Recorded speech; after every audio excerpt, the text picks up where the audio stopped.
Hello दोस्तों, मैं फिर से आ चुका सोलो लेवलिंग रैग्नारोक की एक और नई एपिसोड के साथ। इस एपिसोड की शुरुआत में हम लोग को एक टावर का सीन दिया जिस वो शायद एक कंट्रोल टावर है। और फिर हम लोग देख पाते कुछ इंसान उस कंट्रोल टावर के अंदर अपने अपने कंप्यूटर में किस चीज को मॉनिटर कर रहा है। उसी पर एक इंसान कान में कोई कहने लगा, ये काल है 7.2 कंट्रोल टावर में से कोई रेस्पॉन्स दो।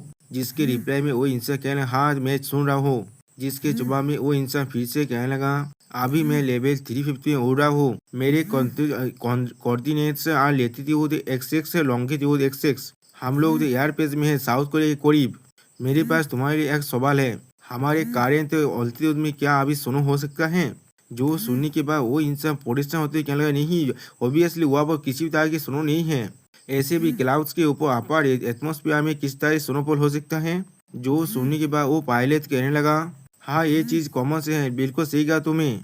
तो फिर मैं किस तरह से इसे एक्सप्लेन कर सकता हूँ? और हम लोग आसमान में एक नया पोर्टल को बनते हुए देख पाते हैं।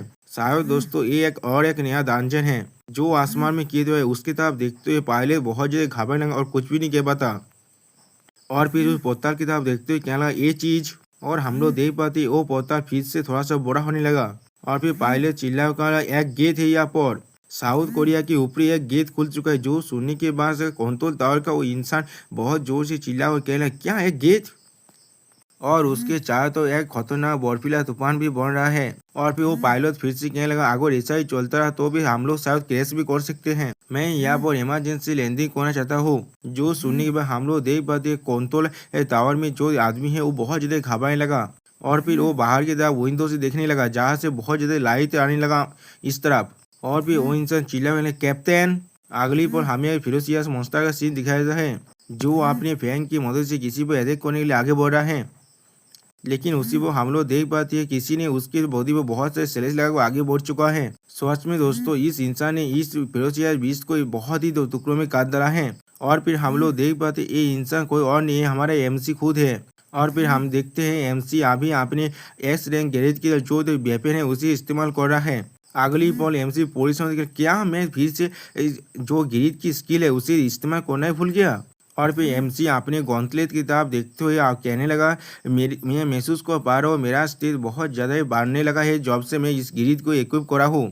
और सिस्टम प्ले में हमें गिरीज की जो स्टेट है वो दिखाया जाता है। गिरीज की स्ट्रेंथ लगभग 30 के करीब पहुँच चुका है अब। क्या तुम समझ पा रहे हो? इस रैंक का जो स्टेट है वो एक लेवल है और उसका मैनिफेस्टेशन बहुत जल्दी बढ़ने वाला है। और फिर MC अपने बाकी सारे सेतु सोल्जर की तरफ देखते हुए कहने लगा, माना स्टोन को माइनिंग करना बिल्कुल खत्म हो चुका है। तो फिर शायद आप मुझे तौबा हो जाना चाहिए डाइजनर को कोलैप्स होने से पहले। और फिर MC अपनी सेतु सोल्जर के बारे में सोचते हुए कहने लगा, मेरे सेतु सोल्जर सिर्फ एक दिन के लिए मेरे पास रह सकते हैं, इसीलिए अगर मैंने उन्हें सेतु आइटम में ट्रांसफर कर दिया तो भी वो लोग मेरे पास परमानेंटली रह सकते हैं। और फिर हम लोग देख पाते हैं अभी MC बाय जो सेतु आइटम है उसका काउंट 340 हो चुका है। जिसे देखने के बाद MC कहने लगा, मुझे शायद लोकेशन गैरेज के आइटम को अब छोड़ना पड़ेगा। और एक सेतु रिकेट करते हुए कहने लगा, और उन्हें रिकेट करूंगा मैं इन सारे सेतु सोल्जर जिन जो यहाँ पर ताकतवर हैं। और फिर हम लोग तो देख पाते MC के अंदर से बहुत ज़्यादा सेतु पावर बाहर निकलने लगा। सच में दोस्तों ये सीन देखने में बहुत ज़्यादा कूल भी दिख रहा था। और फिर सिस्टम प्लेन से हमें मालूम चलता है MC का जो सेतु केसन है वो अब लेवल अप हो चुका है। और MC जो अब सेतु केसन स्कूल को इस्तेमाल करे तो अब MC को जो हाई गे आइटम मिलता है वो तो अब पहले से इंक्रीज हो चुका है। जिसे देखने के बाद पहले MC थोड़ा सा शॉक हो जाता है और कुछ भी नहीं समझ पाता। लेकिन अगली पर हम लोग MC के चाहता और इतने सारे वेपन को देख पाते हैं जैसे कि यहाँ पर वेपन का कोई मेला लग गया है। सच में दोस्तों MC अगर इन्हें बेच दिया ना तो फिर वो खुद एक बिलियनियर भी बन सकता है यहाँ पर। और फिर इतने सारे वेपन को देखते हुए MC कहने लगा, हाँ सच में मुझे और भी ज़्यादा हाई रैंक के आइटम मिल रहा है इस स्किल के एबल होने के बाद। नॉर्मल आइटम मुझे कम ही मिला है इस बार। शायद मुझे इस बार कोई जो हीरोइक ग्रेड की भी आइटम मिल सकता है। आप देखते हैं हमारे पास क्या क्या है। और फिर उसी को MC कुछ देखने के बाद थोड़ा सा घबराने लगा। और फिर MC अपने दोनों हाथ में दो गॉन्टलेट को देखते हुए थोड़ा सा पोजिशन को कहने लगा, एक हीरोइक ग्रेड का आइटम बहुत ज़्यादा अच्छा है, लेकिन मुझे और एक गॉन्टलेट मिल गया। मुझे गीत मिला है, बहुत देर नहीं हुआ है उसका। और फिर आपने नए गॉन्टलेट को देखते हुए तो कहने लगा, ये बहुत ज़्यादा बुरा है, मैं अपने हीरोइक आइटम का जो आउटलुक है उसे चेंज नहीं कर सकता। इस मेंटिको के साथ अगर मैं कंपेयर किया तो भी गिरीट की बात बहुत अच्छे स्टेट और और पावर है, इसीलिए शायद मुझे अब इसे रिस्टोर कर लेना चाहिए। और फिर हम लोग देख पाते हैं एमसी अब उस फील्ड टाइम दांजे के अंदर से बाहर निकलने लगा। और बाहर निकलते एमसी अपने मन में कहने लगा, हंटर एसोसिएशन ने हर एक गिल्ड को कॉन्विंस कर लिया है, इसीलिए मैं आसानी से हर एक से फील्ड टाइम दांजे में जाकर रीड कर पा रहा हूँ। और फिर एमसी सीरियस फिर बात हुई अपने मन में कहने लगा, लेकिन मुझे अभी भी किसी भी तरह के 7-10 व्यक्ति की एक स्टेज नहीं मिला है इन सारे दांजन के अंदर। क्या उन्हें मालूम चल गया है तो मैं इस तरह की एक्ट कर रहा हूँ, और इसीलिए शायद उन लोगों ने मुझसे पहले ही इस सारी चीज़ों को हटा लिया है। उसी पर हम लोग देख पाते एमसी से एक वर्कर आकर पूछने लगा, अंतर सांग जिन सुहो, आपके हाथवर्क के लिए आपका शुक्रिया, ये फिलता है दामजैन। लेकिन उसी पर एमसी देखने के बाद कुछ देखने में शौक हो जाता है, लेकिन कुछ भी नहीं समझ कह पाता। और फिर हम लोग देख पाते एमसी के फ़ोन में एक इमरजेंसी सामान आ चुका है, जो हर एक अंतर को हंटर एसोसिएशन के अंदर इमीडिएटली आने के लिए कह रहा है।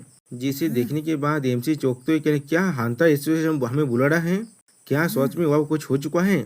और फिर अगली बार हमें हंटर एसोसिएशन का सीन दिखाया जाता है, जहाँ पर हम लोग 5 गिल्डमास्टर को एक साथ देख पाते हैं। और फिर यह गिल्डमास्टर बाकी सारे गिल्डमास्टर की तरफ देखते हुए अपने मन में कहने लगा, यहाँ पर सारे मेजर गिल्ड के जो लीडर है वो यहाँ पर है, और मैं सिर्फ एक ए रैंक का हूँ। और हमें बताया था इसका नाम पाक जोंगसू है, जो A rank Hunter nights guild का रिप्रेजेंटेटिव है यहाँ पर। और ये बायक दोनों हार की चो देखते हुए कहने लगा, तुम सभी को शायद मालूम होना चाहिए किस लिए हम लोग यहाँ पर आए हैं। जो सुनिए वह हंटर चॉय जोंगिन कहने लगा, शायद हम लोग यहाँ पर आए कोरिया के ऊपर जो गेट खुला है उसके लिए। जो सुनी के बाद लीम ताइगो सीरियस फेस बात हुए कहने लगा, क्या हम लोग उस गेट के ओनरशिप के बारे में डिसाइड करने वाले हैं यहाँ पर? जो सुनी के बाद और एक नया थे गिल्डमास्टर माँ डोंको को बहुत ज़्यादा हंसते हुए कहने लगा, हमारे फेम गिल्ड इस चीज़ को लेना चाहेगा। और जो राइटर हमसे कहने लगा, ये एस रैंक हंटर है फेम गिल्ड का रिप्रेजेंटेटिव। माँ डोंको आप लीम ताइको का देखते हुए कहने लगा, मैंने सुना है आपके पास कुछ अच्छी न्यूज है। आप कोच लीम, आपने उस एसरे खानता ली द योन को रिक्वेस्ट कर लिया। मैंने बिल्कुल सही कहा ना? हम लोगों ने सब कुछ तैयार किया था है उसे हायर करने के लिए, आप लोगों ने ये चीज़ कैसे कर लिया?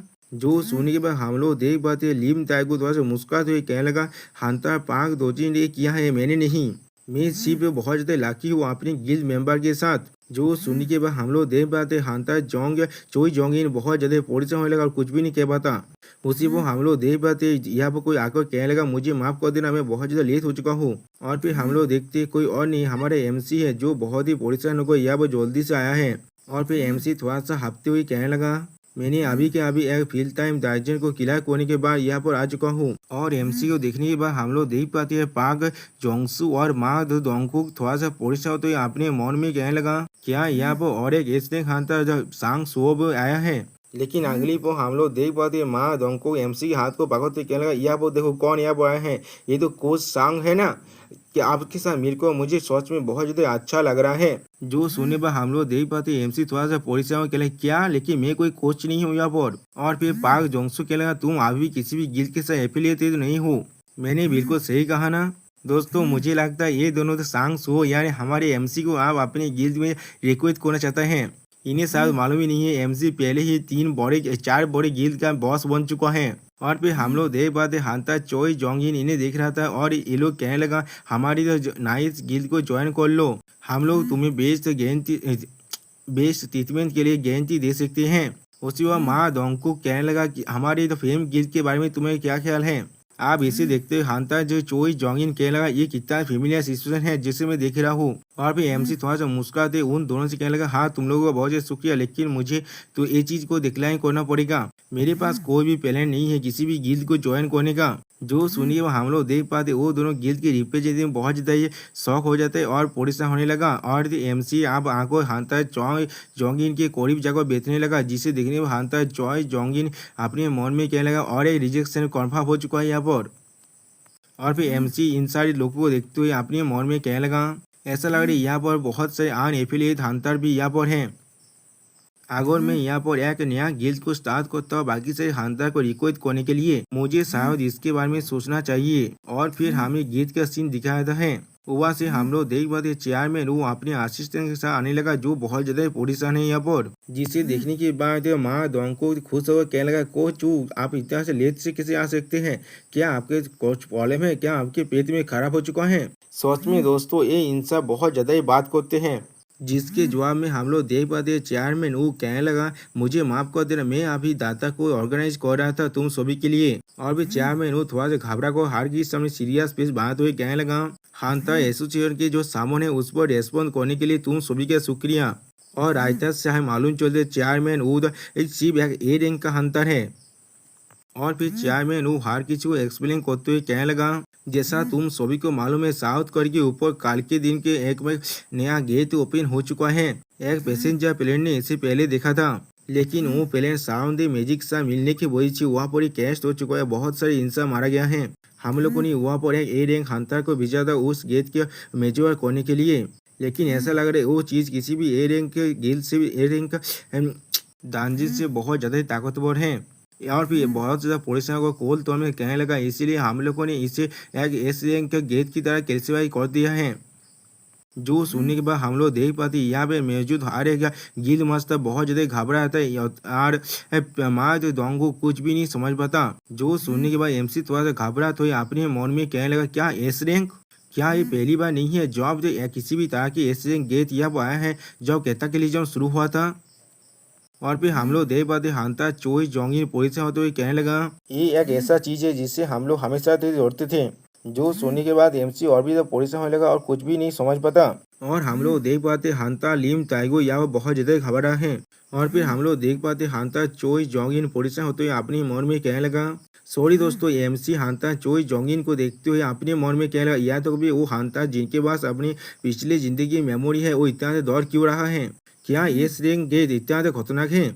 और फिर एमसी थोड़ा सा पोजिशन को थोड़ा सा मुस्कुरा को हार से कहने लगा, लेकिन फिर भी अगर हम सब एक साथ मिलकर काम करते तो भी शायद हम लोग ये चीज़ को आसानी से डील कर सकते हैं, मैंने सही कहा ना।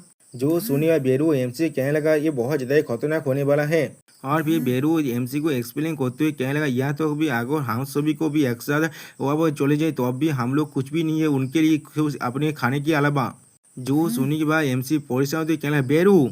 और माँ दोंको की एमसी के बेरू को देखने के बाद अपने मन में कहने लगा, तो फिर क्या वही सांग सो के सबसे फेमस जो बीस्ट मॉन्स्टर है। लेकिन उसी को हम लोग देख पाते क्यूज महसूस करने के बाद माँ दोंको के साथ कुछ होने लगा, वो बहुत ज़्यादा कांपने लगा। शायद दोस्तों इसे भी अपनी पिछली ज़िंदगी की मेमोरी वापस आ रहा है। और फिर अगली बार हम लोग देख पाते एमसी बेरू को मारने लगा और जिसे देखती हुई पार्क माँ दोंको की परेशान होते हुए अपने मन में कहना, किस लिए मुझे अचानक से दौड़ने लगा यहाँ पर। और एमसी द बेरू से कहने लगा, बेरू क्या तुम चुपचाप बैठे हुए नहीं रह सकते, हर किसी को यहाँ पर दौड़ाना बंद करो और वापस जाओ। जो सुनने के बाद बेरू रोते हुए एमसी से कहने लगा, मैं कुछ भी मदद नहीं कर सकता, मैं आप किसी से ज़्यादा जानता हूँ इसके बारे में। अगर एस रैंक गेट के बसों के बारे में बात की जाए तो भी इसके पिछली दुनिया के अंदर। और फिर हम लोग देख पाते बेरू का एक पास का सीन जहाँ पर बेरू सिर्फ एक एंड मॉन्स्टर था, वो कोई और नहीं, वो मैं खुद था, बेरू। सच में दोस्तों बेरू के इस कूल लुक के साथ ही ये वीडियो यहाँ पर ही खत्म होता है। प्लीज़ सब्सक्राइब माय चैनल और like and share this video. Okay bye bye, sayonara.